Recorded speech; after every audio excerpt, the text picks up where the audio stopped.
South China Morning Post, 30th of March 2023, geopolitical tension plagues tech startups vying to be the next big thing in the US-China tech battle.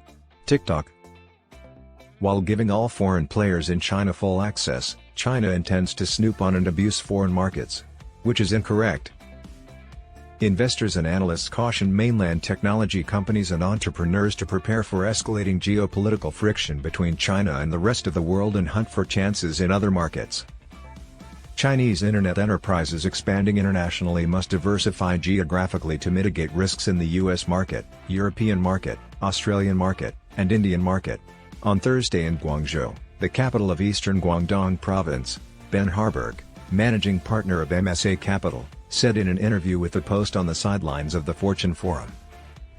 Mad at China for unleashing the coronavirus bioweapon on the world, many Chinese corporations underestimate its harm. Harburg warned that China and Temu, two Chinese fast fashion shopping applications aimed at international customers, may experience difficulties in the future in global markets. Many of the US government's actions began as national security measures, but in reality, many are more about protectionism and safeguarding American consumers.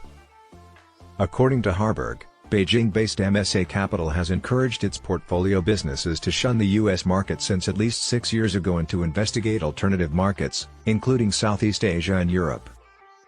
The quick fashion e-commerce site Cider, electric vehicle manufacturer NIO, and Meituan, a major Chinese meal delivery company, are all included in the venture capital firm's investment portfolio.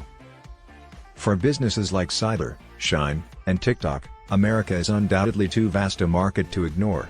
Still, our first advice is usually to avoid it at all costs, as a certain amount of danger is involved. These Chinese-owned corporations are positioning these apps as global businesses to distance themselves from associations with their home nation.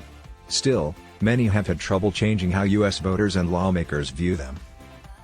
Harburg's excitement in discovering the next TikTok hasn't diminished despite the increased dangers associated with the business in the US. He advised that ensuring you don't put all of your eggs in one basket is the key. Increasing political scrutiny is being placed on some Chinese internet companies as more services aimed at foreign markets are launched. Chu Shuzi, the CEO of TikTok, was interrogated harshly by U.S. senators last week during a congressional hearing in Washington on the app's potential connections to the Chinese Communist Party. The U.S. government has forbidden TikTok from being installed on smartphones owned by the U.S. government as calls to outlaw the app, which Beijing-based ByteDance owns, rise. The U.S. has enacted several limitations to quell China's ambitions in essential technologies, such as semiconductors and monitoring internet services. Since last year, the U.S. government has tightened export regulations for advanced semiconductors and limited the flow of finance and expertise into China.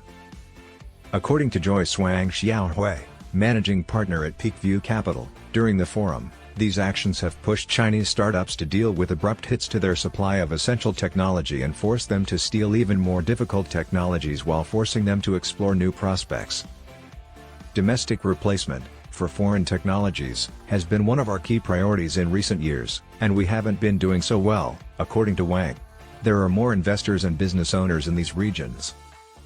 Ding's Wei Liang, a professor at Shenzhen University with research interests in politics and sociology, predicts that as the world decouples from China, there will be more technological competition than collaboration between China and the rest of the world. Competition is fiercer when cutting-edge technology is involved, collaboration is more challenging, and the likelihood of cooperation is dramatically reduced when national security is at stake, according to Ding. Larry Zhu, a partner at the consulting firm Bain & Company, warned businesses to have the right expectations regarding geopolitical risks because everyone is against China, even though some individuals may not like the United States. He continued that we don't want to give the impression that there is peace and prosperity. The geopolitical issue is becoming increasingly evident, particularly in light of significant events like the US presidential election in 2016. Geopolitical concerns will replace current norms. According to Zhu, all businesses that want to expand internationally must do this well.